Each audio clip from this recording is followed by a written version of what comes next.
The late afternoon sun cast long shadows across Madison Avenue as Billy Joel stepped out of his black sedan, adjusting his leather jacket against the crisp autumn breeze that carried the scent of fallen leaves and distant rain.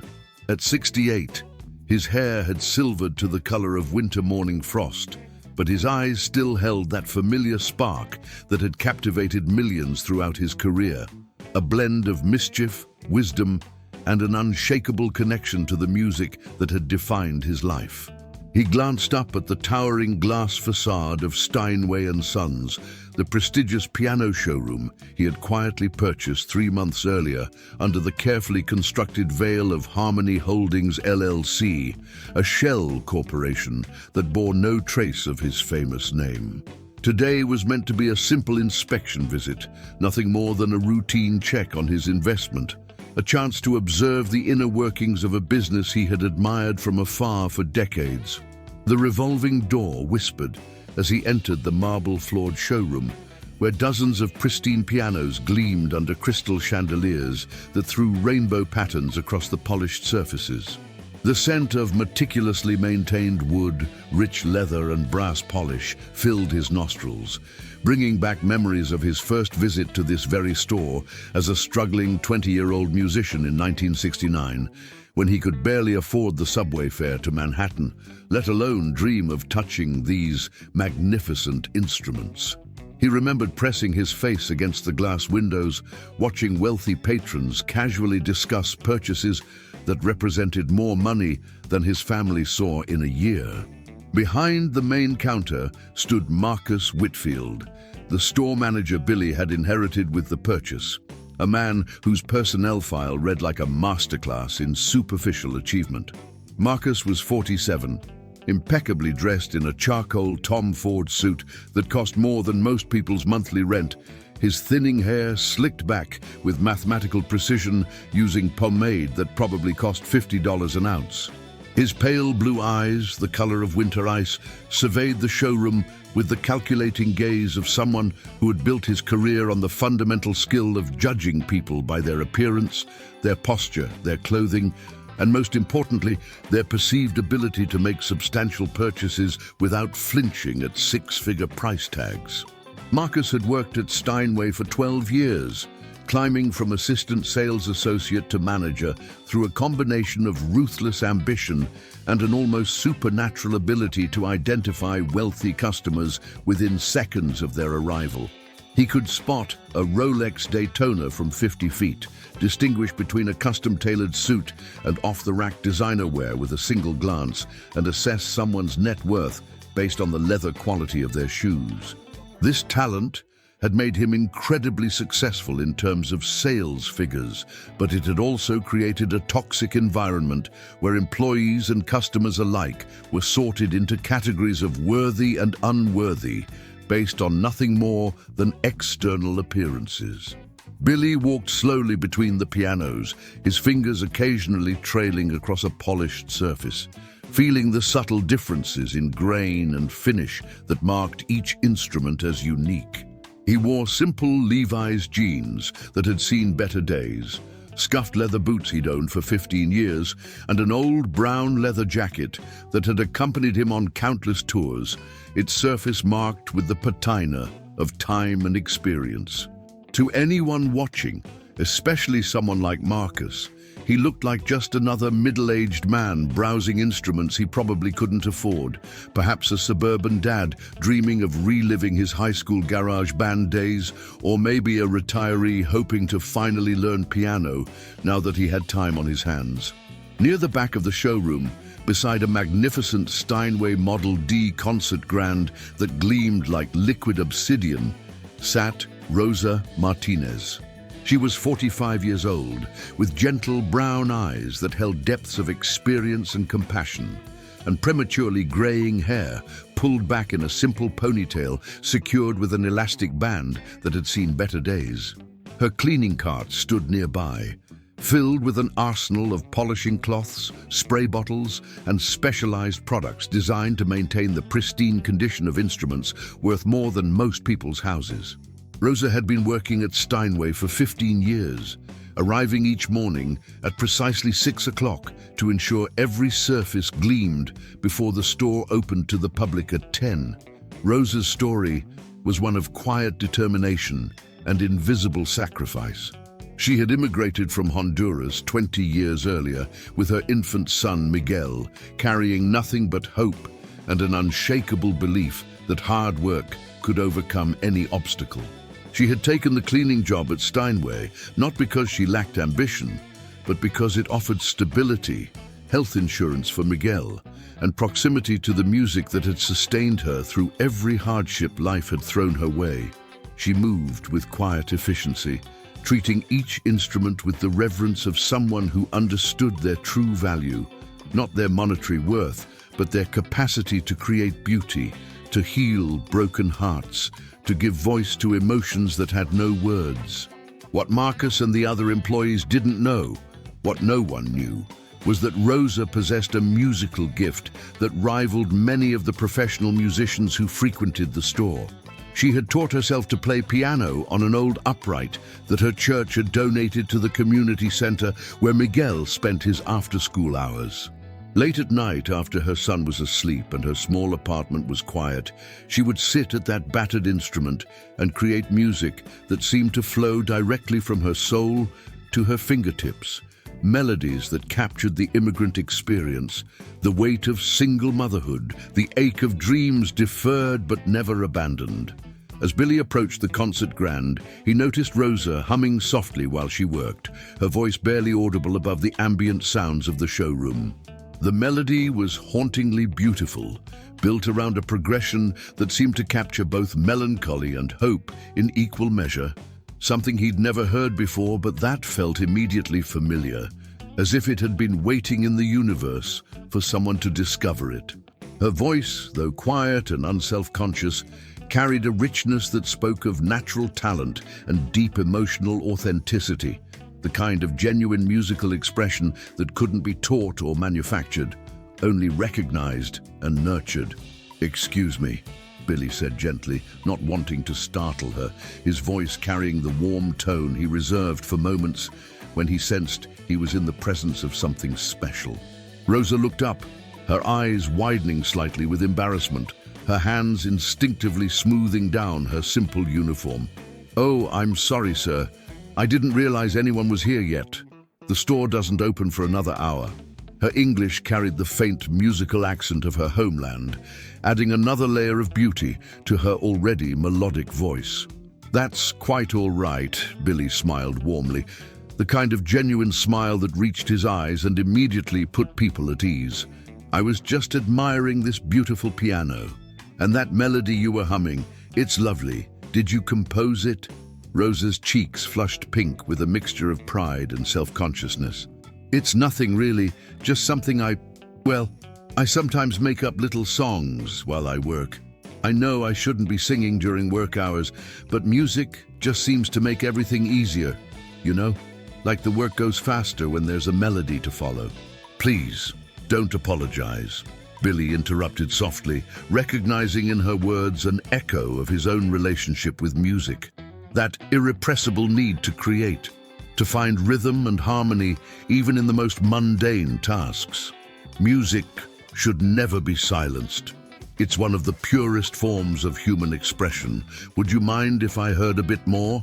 Before Rosa could respond, Marcus Whitfield's voice cut through the air like a blade, sharp with irritation and barely concealed contempt. "Rosa, what are you doing bothering our customers?" Marcus strode across the showroom with the purposeful gait of someone accustomed to wielding authority, his Italian leather shoes clicking against the marble floor in a staccato rhythm that seemed to announce his displeasure to the entire space. His face was tight with irritation, his jaw clenched, his eyes focused on Rosa with the kind of withering disapproval he reserved for what he considered inappropriate behavior from staff members. He barely glanced at Billy, his attention consumed by what he perceived as a disciplinary situation that needed immediate correction. "I've told you before, customers don't want to hear your amateur attempts at music while they're trying to shop.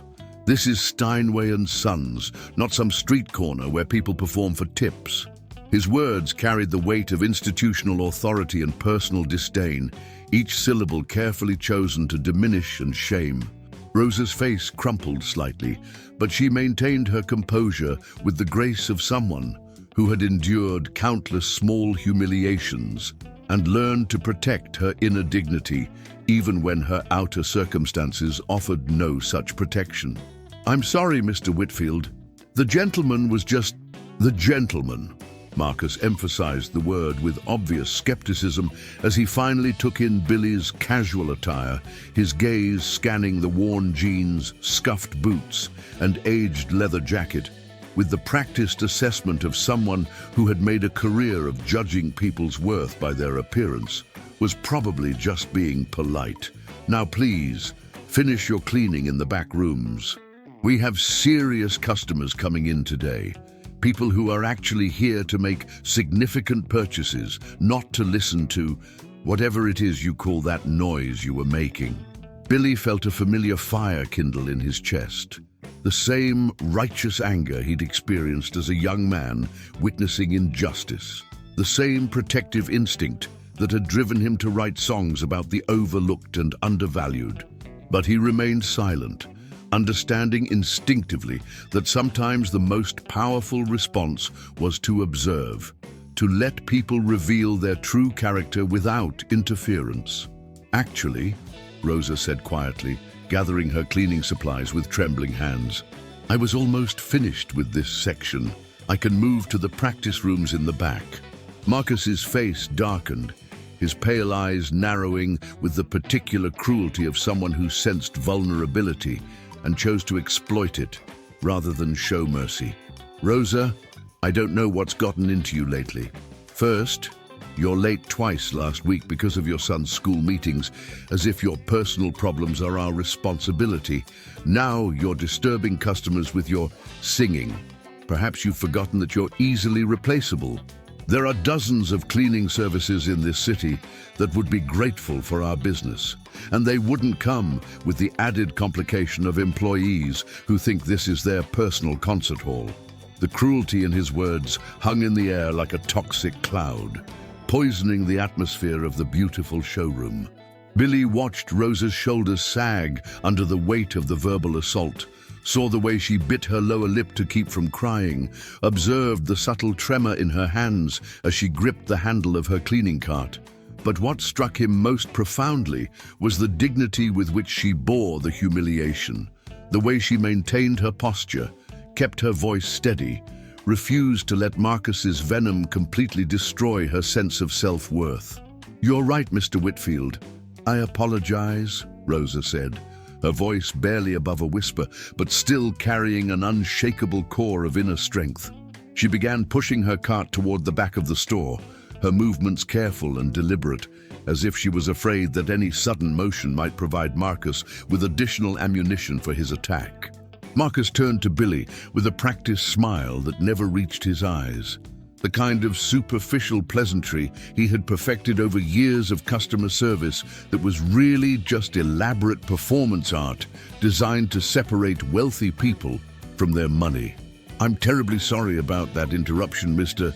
Jones," Billy said quietly, borrowing the name from one of his lesser-known songs, a track that few people would immediately associate with him. "William Jones. Mr. Jones. I'm Marcus Whitfield, the manager here at Steinway & Sons. We pride ourselves on maintaining the highest standards of professionalism and customer service. Now, what can I show you today? Though I should mention, just so we're both clear about expectations, our pianos start at around $50,000, and our concert grands are considerably more than that. Perhaps you'd be more comfortable at one of the smaller music stores downtown. There are several establishments that cater to different budget ranges." Billy's jaw tightened almost imperceptibly, but his voice remained calm, carrying no hint of the storm that was building inside him. "I'd like to hear that piano," he said, nodding toward the Model D that Rosa had been cleaning, the same instrument that had been witness to her beautiful, unconscious music making. Marcus hesitated, clearly torn between his duty to accommodate potential customers and his strong assumption that Billy couldn't possibly afford such an expensive instrument. The internal calculation was almost visible on his face. The risk of wasting time on someone who couldn't make a purchase versus the slim possibility that he was wrong about this casually dressed man's financial capacity. Well, of course. Though I should mention, just so you understand what we're discussing, this particular model retails for $250,000. It's really intended for concert halls, professional recording studios, and serious collectors. People who understand the investment they're making and have the resources to maintain such an instrument properly. "I understand," Billy said simply, his response giving no indication of whether the price was reasonable, shocking, or completely irrelevant to his decision-making process. "May I?" Marcus gestured reluctantly toward the piano bench, his body language suggesting that he was humoring someone who was probably wasting both of their time. Billy sat down slowly, adjusted the bench height with the practiced movements of someone who had spent thousands of hours at similar instruments, and placed his hands on the keys. For a moment, he simply sat there, feeling the weight of the ivory beneath his fingers, sensing the resonance of the massive instrument beneath him, remembering all the times throughout his career when he had dreamed of owning such a magnificent piece of musical engineering. Then he began to play. The opening notes of "And So It Goes" filled the showroom, but this wasn't the familiar recording that millions of people knew by heart. This was something altogether different, raw, intimate, filled with decades of life experience and emotional depth that could only come from the man who had written the song in the first place, who had lived through every emotion the lyrics described. Billy's voice joined the piano, soft at first, then growing stronger as he became lost in the music. "In every heart there is a room, a sanctuary safe and strong." The transformation in the showroom was immediate and electric. Marcus froze mid-breath, his practiced smile melting away like snow in spring as recognition dawned across his face in slow motion. Other employees began emerging from the back rooms, drawn by the unmistakable voice and the exquisite piano playing that seemed to make the very air vibrate with emotion. Rosa, who'd been organizing supplies in a storage closet, dropped what she was carrying and moved slowly back toward the showroom, her eyes wide with wonder and dawning recognition.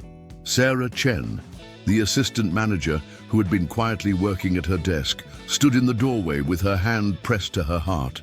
Tom Rodriguez, the elderly tuner who had been working on an upright in the practice room, emerged with tears already forming in his eyes. Even the security guard, a man named James, who usually remained stoically professional, found himself stepping closer to witness this unexpected concert.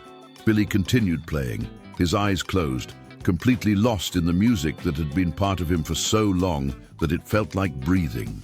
This was who he truly was, not the casual-dressed man who had walked in off the street, not the businessman who had quietly purchased this establishment, but the artist who had spent his entire adult life transforming pain and joy and human experience into melodies that would outlast them all.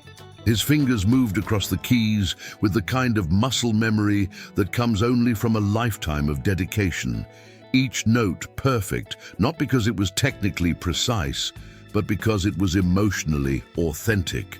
The song built to its climactic moment, Billy's voice soaring over the piano accompaniment as he sang about love and loss, about the courage required to open your heart knowing it might be broken, about the choice between safety and vulnerability that defines so much of human experience.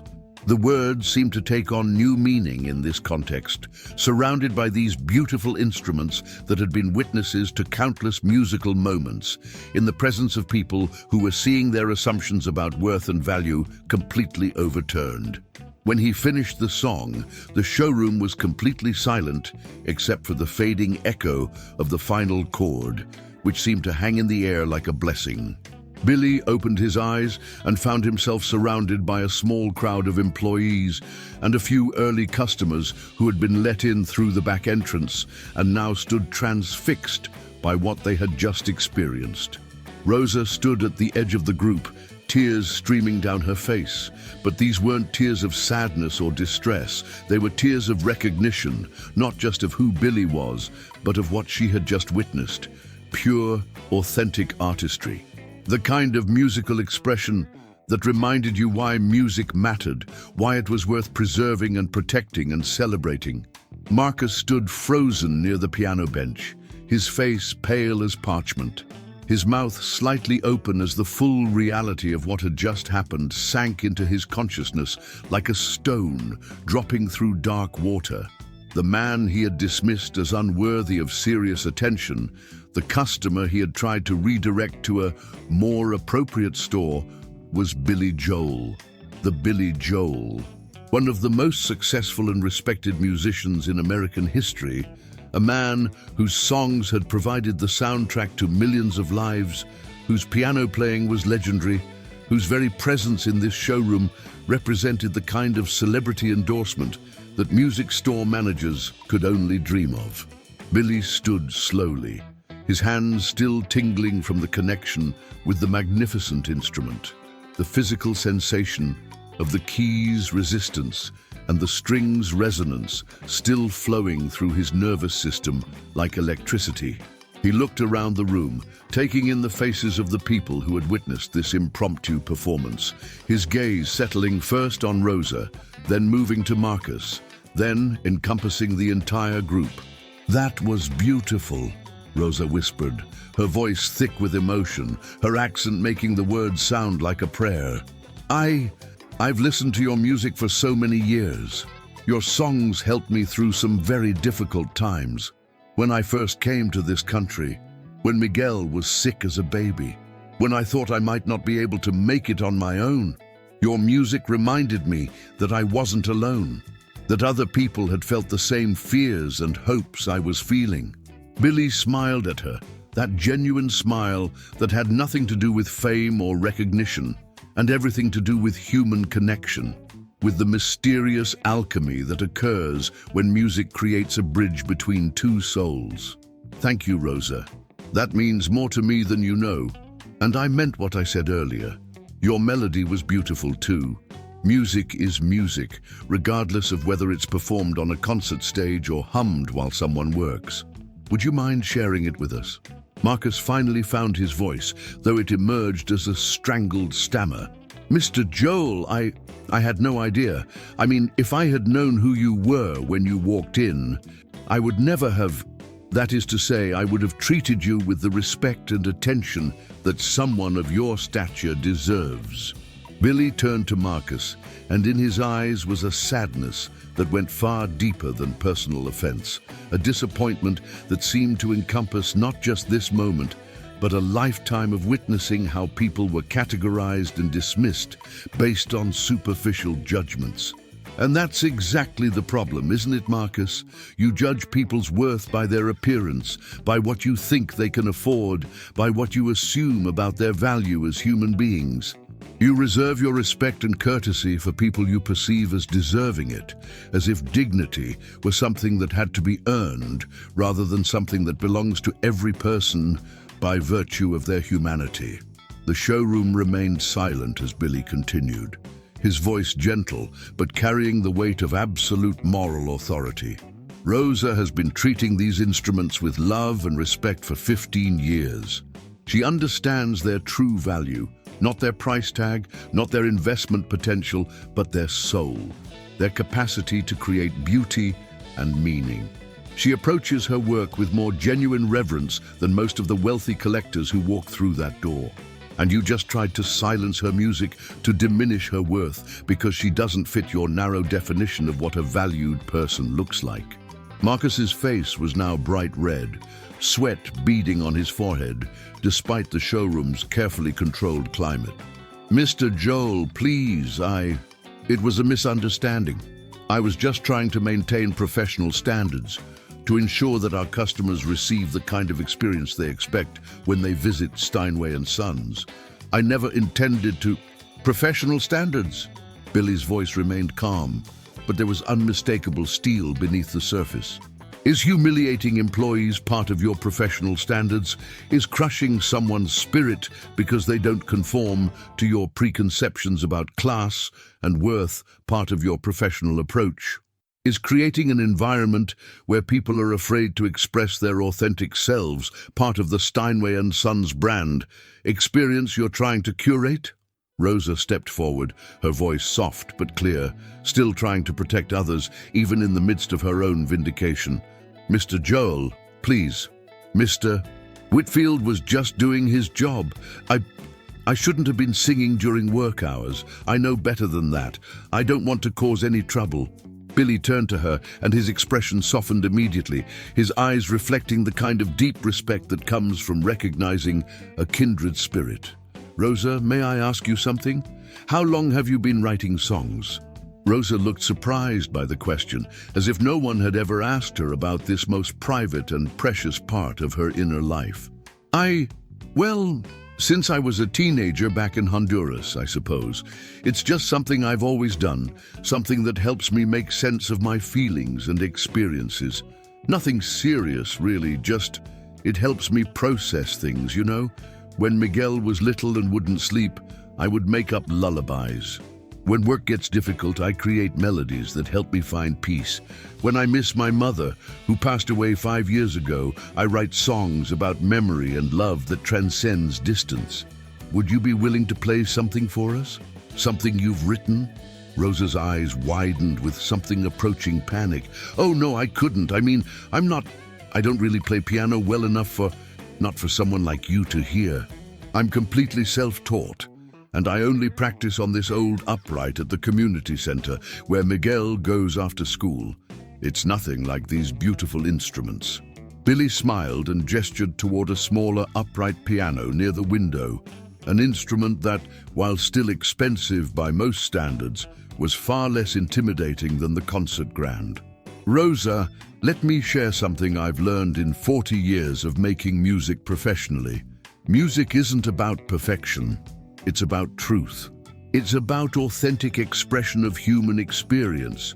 Technical skill can be taught, but what I heard in that melody you were humming, that comes from somewhere deeper, that's a gift that can't be manufactured or learned from a textbook. And I suspect you have more of that gift than most people who've spent years studying at prestigious music schools. Marcus started to speak, perhaps to object or to try to regain control of the situation, but Billy held up a gentle hand to silence him. The gesture was subtle, but unmistakably authoritative, carrying the weight of someone who had spent decades commanding the attention of concert halls and recording studios. The manager retreated to the back of the gathered crowd, his career flashing before his eyes as he began to understand the magnitude of his mistake. Rosa approached the upright piano with trembling hands, her steps hesitant but determined. She sat down on the bench, adjusted its height slightly, and placed her fingers on the keys. For a long moment, she simply sat there, gathering courage, perhaps saying a silent prayer, steeling herself to share something precious and vulnerable with a group of virtual strangers. Then she began to play. The melody was simple, but achingly beautiful, built around a chord progression that spoke of longing and hope in equal measure, of dreams deferred but never abandoned. Her technique wasn't polished in the conservatory sense. There were small imperfections in her fingering, moments where the rhythm wavered slightly, but there was something in her playing that transcended technical precision. It was the sound of a human heart expressing itself through music, unfiltered and authentic. When Rosa began to sing, her voice was soft at first, uncertain, but it grew stronger as the song progressed and she became lost in her own creation. I clean these keys each morning light and wonder about the songs they hold, of dreams that soared and hearts that fight and stories that will never be told. But in the silence between the notes, I hear the music of my heart, where every hope and memory floats, where ending is another start. The wealthy come with pockets deep to buy the music others made, but I've got melodies I keep for nights when I'm alone and afraid. They see a woman with a mop, a uniform, a foreign face. But music makes the judgment stop and shows we all need saving grace. The song continued for several more verses, each one revealing additional layers of Rosa's inner world. Her dreams deferred by practical necessity, her quiet sacrifices for her son's future, her unwavering hope despite life's countless disappointments. The lyrics painted a portrait of the immigrant experience, of single motherhood, of finding beauty and meaning in circumstances that others might consider mundane or unfortunate. It was raw, honest, and profoundly moving in its simplicity. The final verse brought tears to nearly every eye in the room, so when you hear me humming low while polishing these keys of gold, remember music helps us grow, and every heart has songs untold. We're all just trying to find our way through melodies of joy and pain, and maybe music's here to say that love will always break the chain. When she finished, the silence in the showroom was different, not empty, but full, pregnant with emotion and recognition. Several people were openly crying, including Billy, who understood better than anyone how difficult it was to create music that captured the full complexity of human experience with such honest simplicity. "Rosa," Billy said quietly, his voice thick with emotion, "that was extraordinary, absolutely extraordinary. Have you ever recorded your songs? Have you ever shared them with anyone besides your son?" Rosa shook her head, looking embarrassed by the attention and praise. "Oh no, they're just for me, really. And for Miguel, of course. Sometimes I sing them to him when he can't sleep, when he's had a difficult day at school. Music seems to help him relax, to feel safe." "How old is Miguel?" "He's 16 now. He's a good boy, a wonderful son, but school is hard for him. He has some learning differences. And the other kids?" Rosa's voice trailed off, but everyone in the room could fill in the blanks. Bullying, isolation, the particular cruelty that teenagers could inflict on anyone who was different. Billy nodded with deep understanding. "It can't be easy, raising a son on your own while working multiple jobs to support him." "It's worth it," Rosa said with fierce conviction. "He's everything to me. I want him to have opportunities I never had, to go to college maybe, to find work that uses his mind instead of just his hands. He's incredibly intelligent. He just learns differently than other kids, and he loves music too. Sometimes we sing together at home." Marcus shifted uncomfortably in the background, perhaps realizing for the first time the full weight of Rosa's daily struggles, the challenges she faced that he had never bothered to consider. His dismissive comments about her being late for school meetings took on a different meaning when viewed through the lens of a single mother advocating for a child with special needs. Billy was quiet for a long moment, looking around the showroom he now owned, thinking about the unexpected turn his simple business inspection had taken. He thought about Rosa's song, about the dignity with which she had endured Marcus's verbal assault, about the gift she possessed that was being wasted because she lacked opportunity and encouragement. He thought about Marcus, whose behavior represented everything that was wrong with how society often treated people based on appearance and assumptions rather than character and ability. Then he made a decision that would change everything. "Rosa, I have several propositions for you, but first, I need to make something clear to everyone here." Billy turned to address the gathered crowd, which now included most of the store's staff and several customers who had been drawn by the music. 3 months ago, I purchased Steinway & Sons, not as Billy Joel the performer, not as a celebrity making a splashy acquisition, but quietly through my investment company, Harmony Holdings. I wanted to remain anonymous, to see how the business truly operated without the influence of my celebrity status affecting people's behavior. A collective gasp went through the room. Marcus looked like he might actually faint, his face draining of all color as the full implications of this revelation hit him like a freight train. Billy continued, his voice calm but carrying unmistakable authority. "What I've witnessed today has shown me exactly what kind of establishment I've purchased. And frankly, It's not the kind of place I want associated with my name, even indirectly. This is supposed to be a temple to music, a place where artistry is celebrated and nurtured. Instead, I found an environment where talent is dismissed, where human dignity is conditional, where people are judged by their appearance rather than their character. He turned to Marcus, who was now visibly trembling. "Marcus, you're fired. Please clear out your office immediately and leave the premises. Your severance package will be mailed to you within 48 hours. Marcus's legs seemed to give out slightly, and he had to grab onto a nearby piano for support. "Mr. Joel, please. I have a mortgage, a family, kids in private school. If you'll just give me another chance, I promise I can change. I can be better. I was just trying to maintain the store's reputation, to ensure that we attracted the right kind of clientele. The same chance you gave Rosa when she was a few minutes late because she was attending parent-teacher conferences for her special needs son."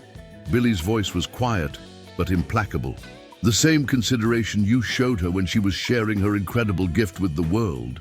The same respect you demonstrated when you assumed I wasn't worthy of serious attention based on my clothing." Marcus had no answer. His mouth opened and closed silently, like a fish out of water, as he realized that there were no words that could undo the damage he had done, no explanation that could excuse his behavior. Billy's expression softened slightly. "Marcus, I'm not doing this out of cruelty. I'm doing it because actions have consequences, and leadership positions come with responsibilities that you've failed to meet. You've had 12 years to learn how to treat people with dignity and respect, and instead you've created a toxic environment that reflects poorly on everything this institution is supposed to represent." Marcus turned and walked slowly toward his office, his shoulders slumped in defeat, his career in ruins. As he passed Rosa, he paused for a moment, as if he wanted to say something. Perhaps an apology, perhaps a final attempt to salvage some dignity from the situation. But no words came, and he continued his shameful exit in silence. Billy watched him go, then turned back to the group. "I'm promoting Sarah Chen from assistant manager to store manager, effective immediately." Sarah, who had been standing quietly in the back of the group, stepped forward with surprise and gratitude written across her face. "Mr. Joel, thank you. I promise you won't regret this decision. I'll do everything I can to create the kind of environment that honors the music and the people who create it." "I know you will," Billy smiled. "I've been watching your interactions with customers and staff, and you understand what this place should be about. You treat everyone with respect, you're knowledgeable about the instruments, and you genuinely care about helping people find the right piano for their needs and budget." He turned to Rosa, who was still sitting at the upright piano, looking overwhelmed by everything that was happening. "Rosa, I'd like to offer you a new position. I want you to be our customer experience coordinator. Your job will be to ensure that every person who walks through these doors, whether they're buying a $200,000 concert grand or just looking for advice about their child's first lessons, feels welcomed, valued, and respected." Rosa stared at him in shock, her eyes wide with disbelief. Mr. Joel, I don't know what to say. What would something like that involve? What would it pay?" "Your salary would be $60,000 a year, plus full health benefits for you and Miguel, plus a $5,000 annual education fund that he can use for tutoring, college prep, or whatever educational support he needs." Rosa's knees buckled, and she had to grab the piano bench for support. I can't accept that. It's too much. I don't have a college degree. I don't have any formal training in customer service or business. I'm just a cleaning lady." "Rosa, let me tell you what I see when I look at you," Billy said, moving closer and speaking with the intensity of complete conviction. "I see someone who has been treating these instruments with more love and reverence than most of the people who can afford to buy them. I see someone who understands that music isn't about money or status. It's about human expression and connection. I see someone who possesses genuine musical talent, but has never had the opportunity to develop it properly.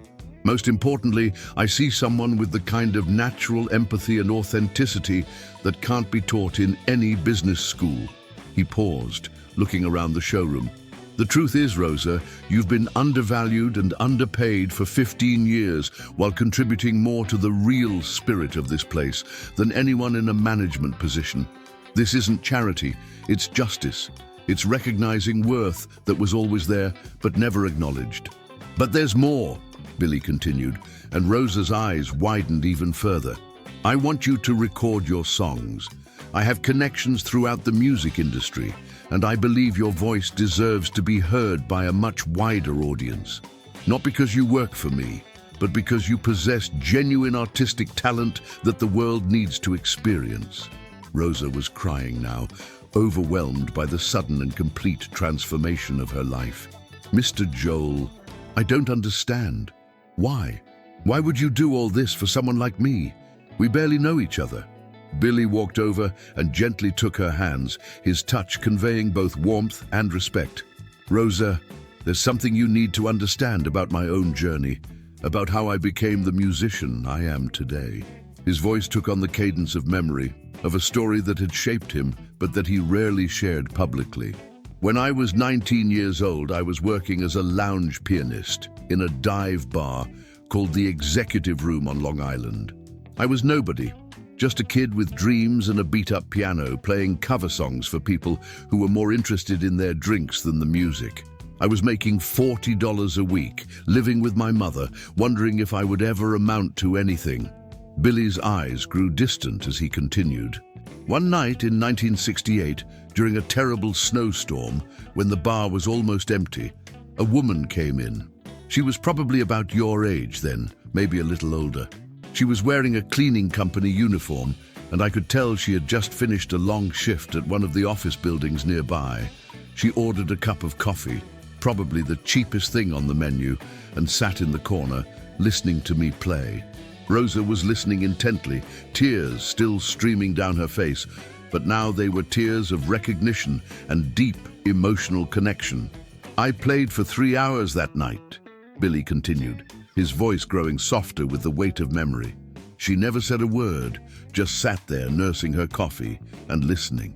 When I finally took a break around midnight, she came over to the piano. Her name was Elena Rodriguez, and she told me that she had just received the worst news of her life. Her husband had been diagnosed with terminal cancer, and the doctors said he had maybe 6 months to live." The showroom was completely silent now, everyone hanging on Billy's words, understanding that they were witnessing something sacred, the sharing of a story that had never been told publicly but had shaped every aspect of Billy's approach to music and life.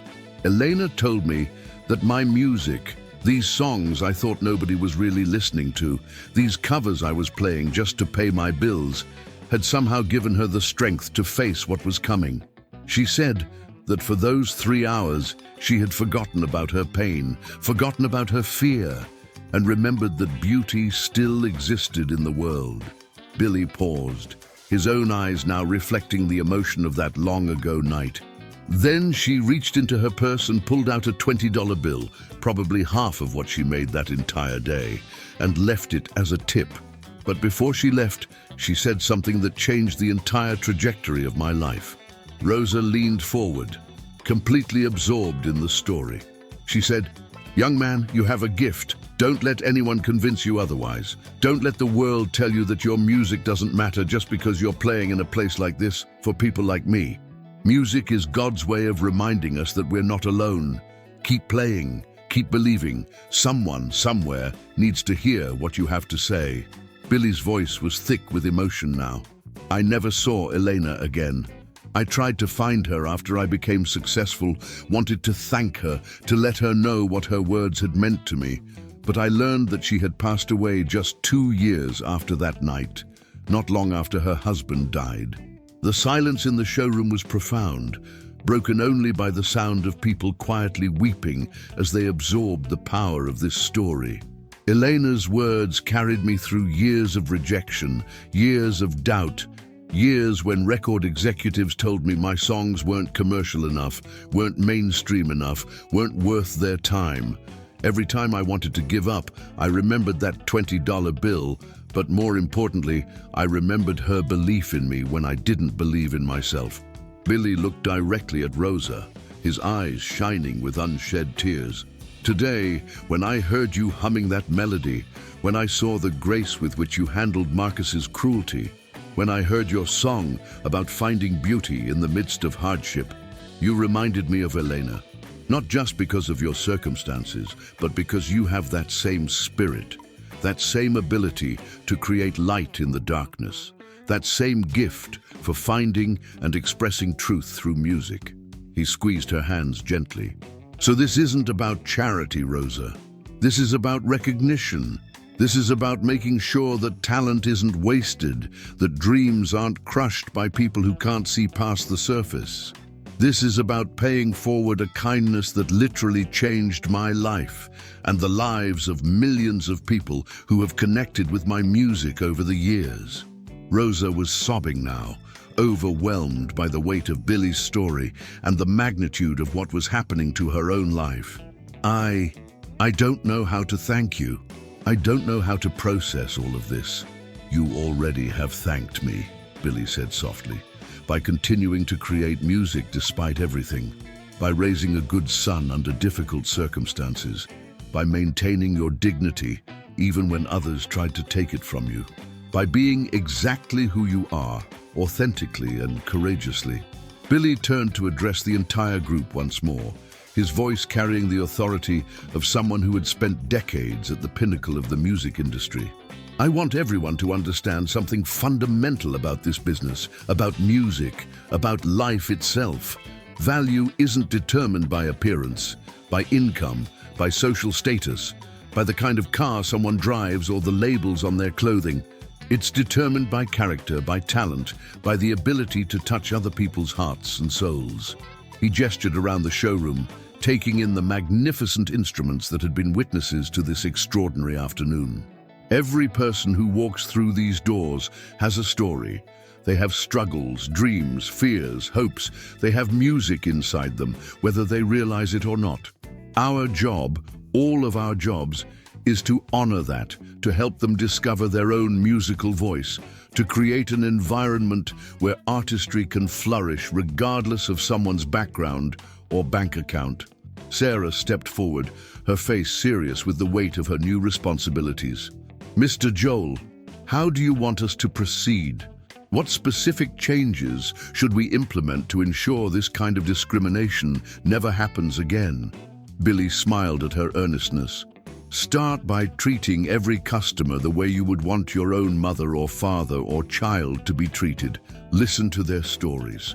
Help them find the instrument that speaks to their soul, not necessarily the one that generates the highest commission.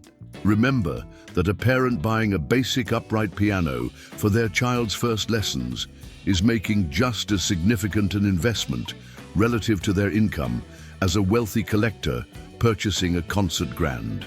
He paused, looking around the room at the faces of people whose work lives had just been fundamentally transformed. Understand that you never know who might walk through that door. The next person could be a world-famous musician traveling incognito, or it could be a cleaning lady with more musical talent than most conservatory graduates, or it could be a child who will become the next great composer of our time. Treat them all with the same respect, the same attention, the same genuine desire to help them find their musical voice. Billy's expression grew more serious. But most importantly, remember that sometimes the most extraordinary people come disguised as ordinary. Sometimes the person who looks like they can't afford your time or attention is actually the person who understands music more deeply than anyone else in the room. Sometimes the individual cleaning your piano knows more about its soul than the person trying to sell it. Over the following days and weeks, word of what had happened at Steinway & Sons began to spread through the music community like ripples in a pond. The story took on a life of its own, shared and reshared on social media platforms, written about in music magazines and newspapers, discussed on radio shows and podcasts. But for Billy, The real satisfaction came from observing the profound changes taking place within the store itself. Rosa thrived in her new role with an enthusiasm and natural ability that amazed everyone who worked with her. Her warmth and genuine love for music transformed the entire customer experience in ways that couldn't be measured by sales figures alone. People began visiting the store not just to buy pianos, but to experience the atmosphere she created, one where music was celebrated and respected regardless of the customer's skill level, budget, or social status. A week after the incident, an elderly man in his 80s shuffled into the store, supporting himself with a walker and wearing clothes that had clearly seen better days. In the old regime, Marcus might have assumed he was lost or confused, perhaps trying to get out of the cold. But Rosa approached him with the same warm smile she gave to every visitor. "Good afternoon, sir. Welcome to Steinway & Sons. Is there something I can help you find today?" The man's weathered face lit up with gratitude at being addressed with such genuine respect. "Well, young lady, I'm not sure you can help an old fool like me. I used to play piano when I was younger, but that was 70 years ago. My granddaughter thinks I should take it up again, says it might help with my memory isn't what it used to be." Rosa's eyes sparkled with understanding. "Music is wonderful therapy for the mind and the soul. Would you like to try playing something? We have several pianos that would be perfect for getting reacquainted with the keys." She led him to a beautiful upright near the window, helped him settle onto the bench, and waited patiently as his arthritic fingers found their way across the keyboard. Slowly, haltingly, he began to play Für Elise, the Beethoven piece he had learned as a child during the Great Depression. Other customers and staff members gathered around, not to gawk or judge, but to encourage and appreciate. When he finished, the small audience applauded warmly, and the old man's eyes filled with tears of joy. "I never thought these old hands could remember," he whispered. "Thank you for letting me try." Rosa spent another hour with him, helping him explore different instruments, discussing practice techniques for older adults, and connecting him with a teacher who specialized in working with seniors. He left that day having purchased a modest digital piano that would fit in his small apartment. But more importantly, he left with renewed confidence in his ability to create music. Sarah proved to be an exceptional manager, implementing Billy's vision while bringing her own insights and innovations to the role.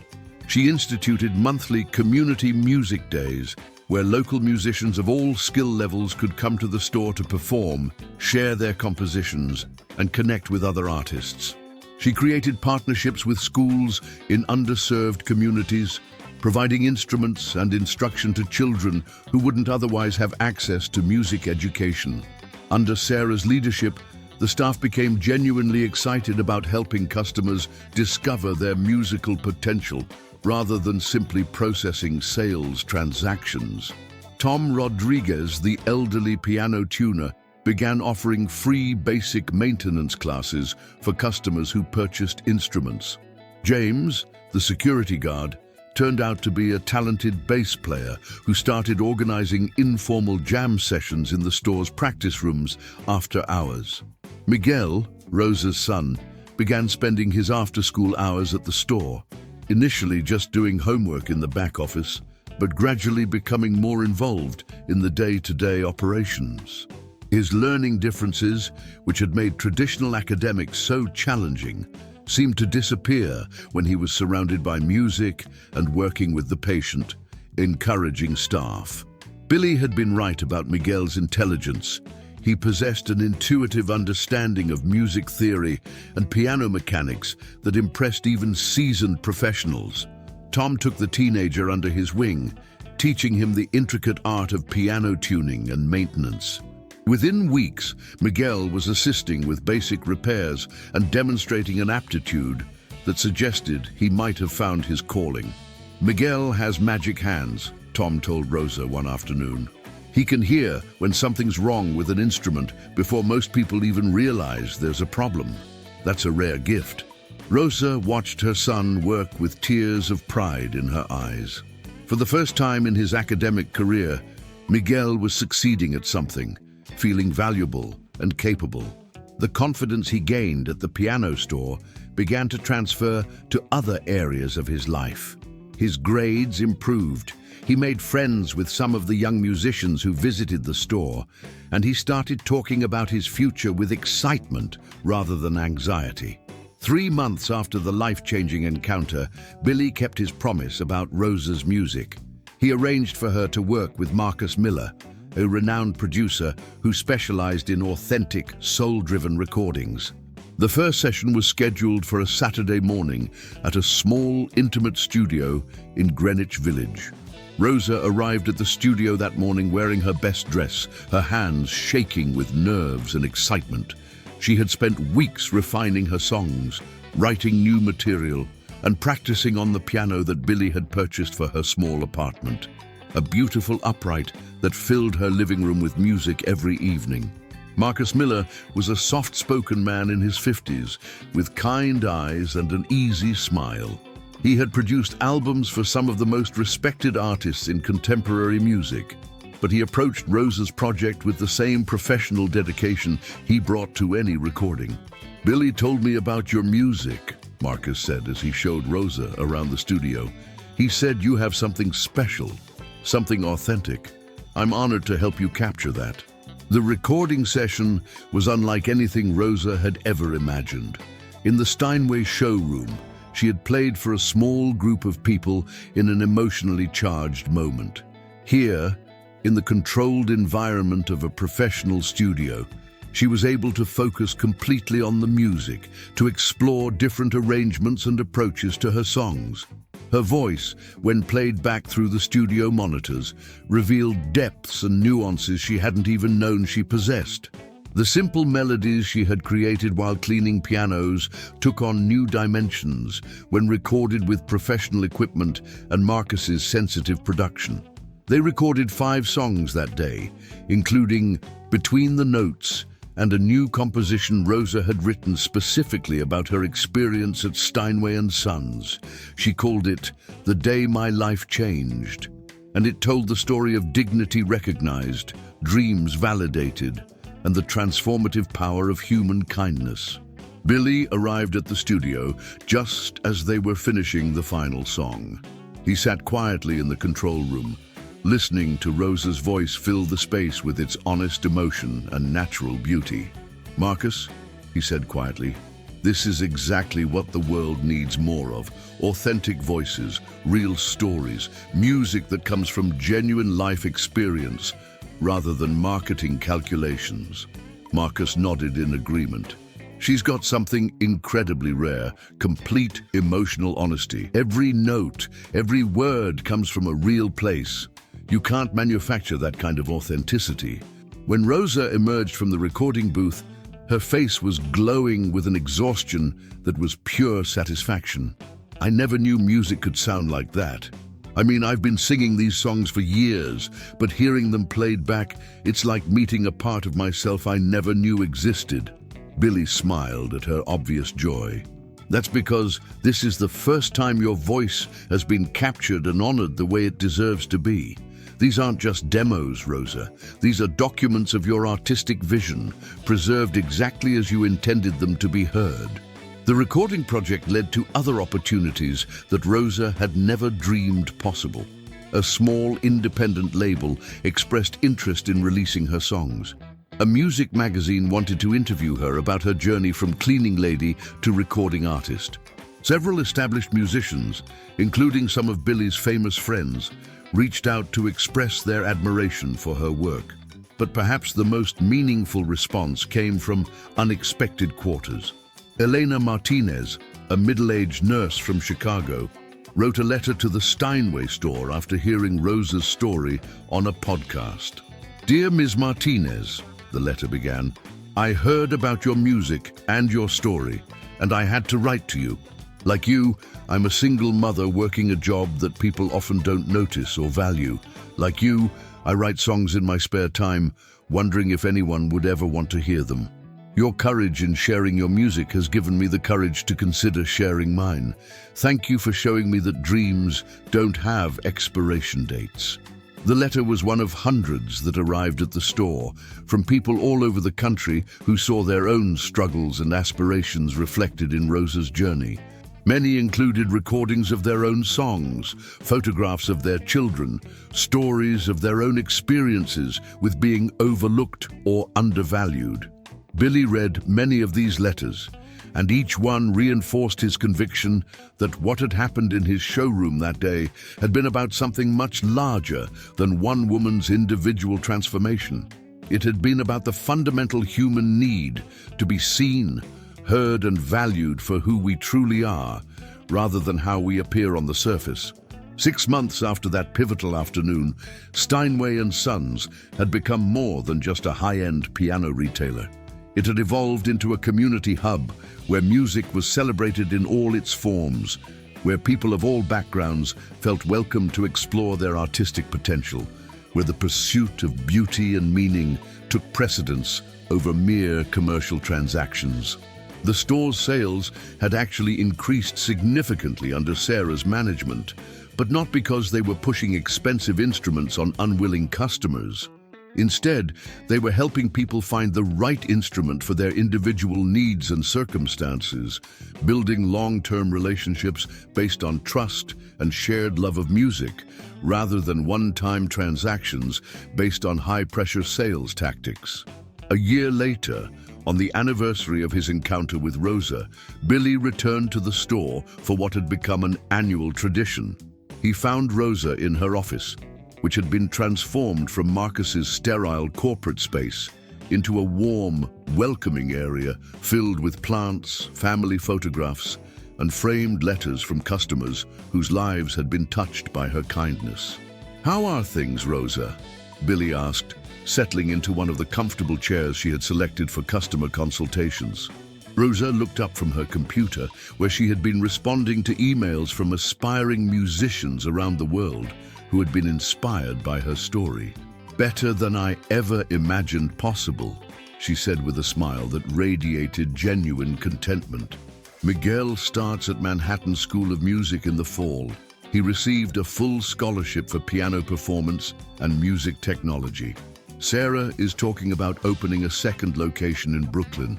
And tomorrow, I'm meeting with a publisher who wants to turn our story into a book.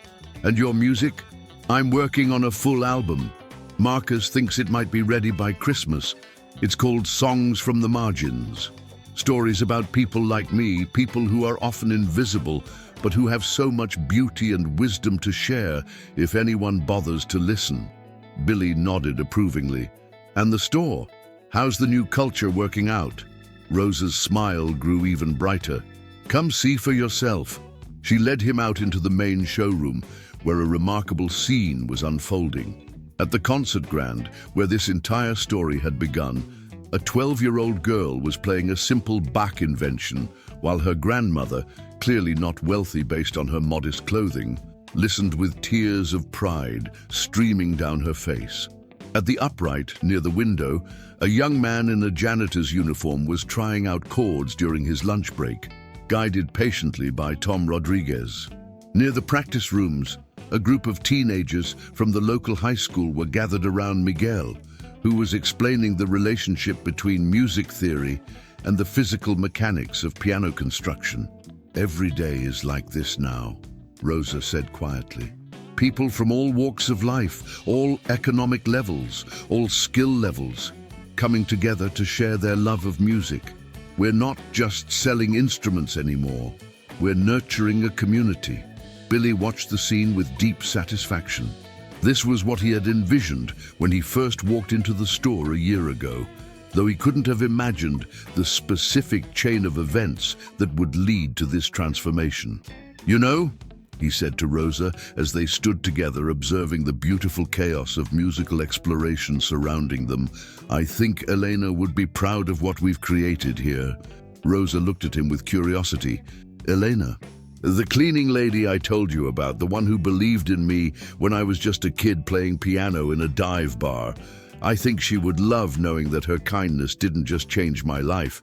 It started a ripple effect that's still expanding, still touching new lives, still creating opportunities for people to discover and share their musical gifts. Rosa was quiet for a moment, contemplating the profound interconnectedness of human experience, the way one act of recognition and encouragement could echo through generations. "Mr. Joel," she said finally, "there's something I need to tell you. Something I've been waiting for the right moment to share." Billy looked at her expectantly.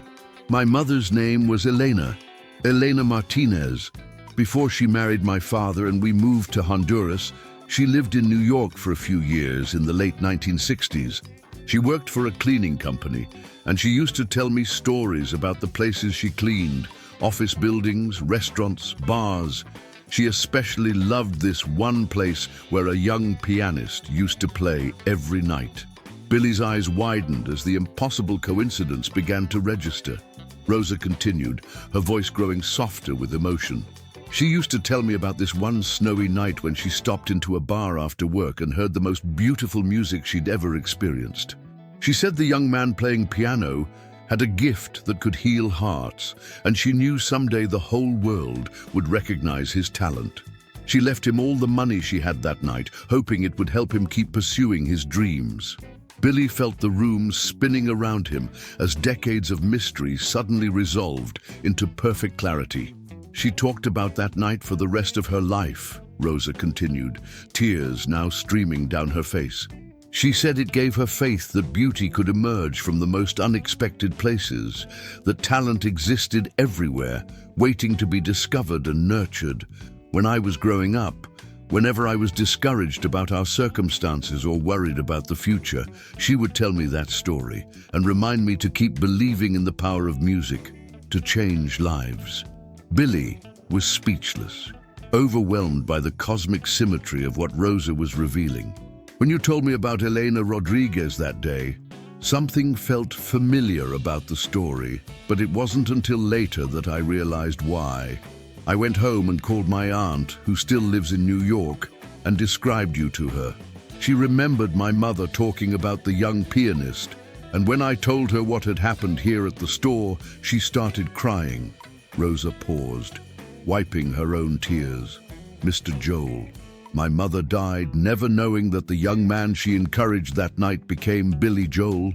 But somehow, across all these years and through the mystery of life itself, her act of kindness came full circle. You were able to do for me exactly what she did for you.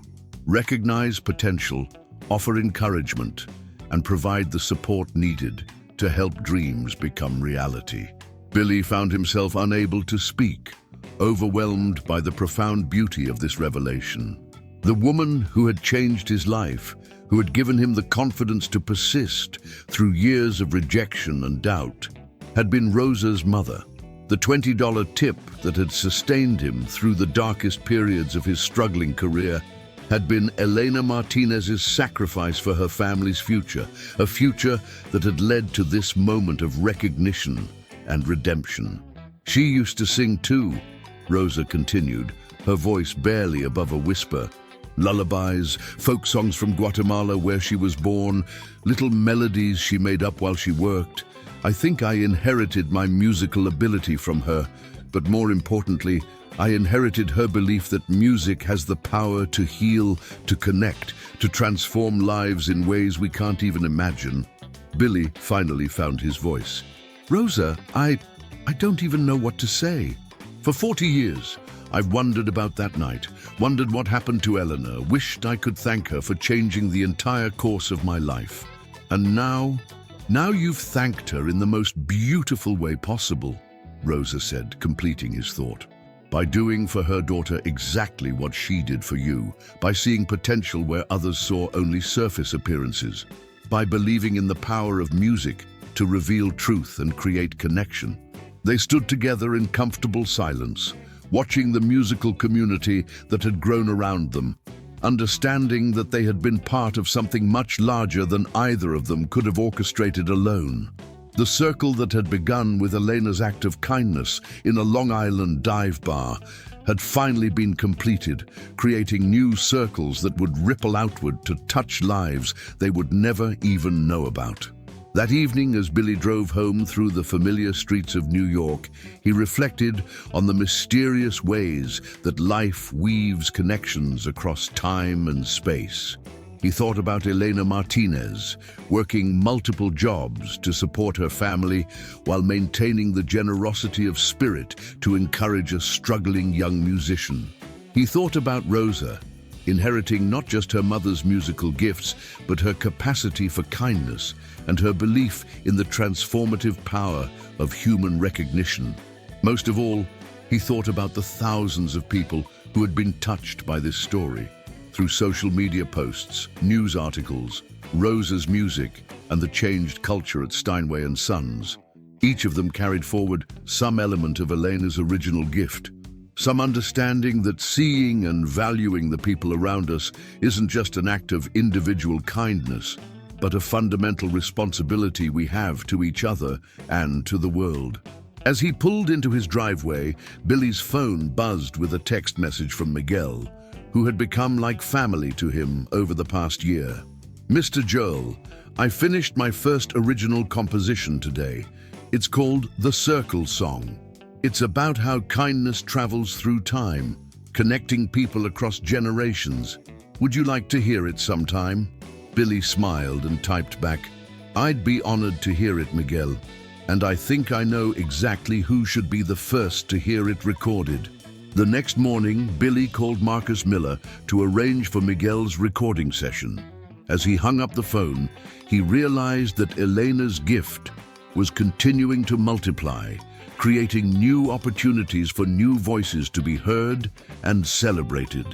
Later that week, at Miguel's recording session, 3 generations of musical dreams converged in the studio. Rosa sat in the control room, listening to her son play a composition that had been inspired by his grandmother's story, produced by one of the industry's most respected professionals, and made possible by the artist whose life Elena had changed decades earlier.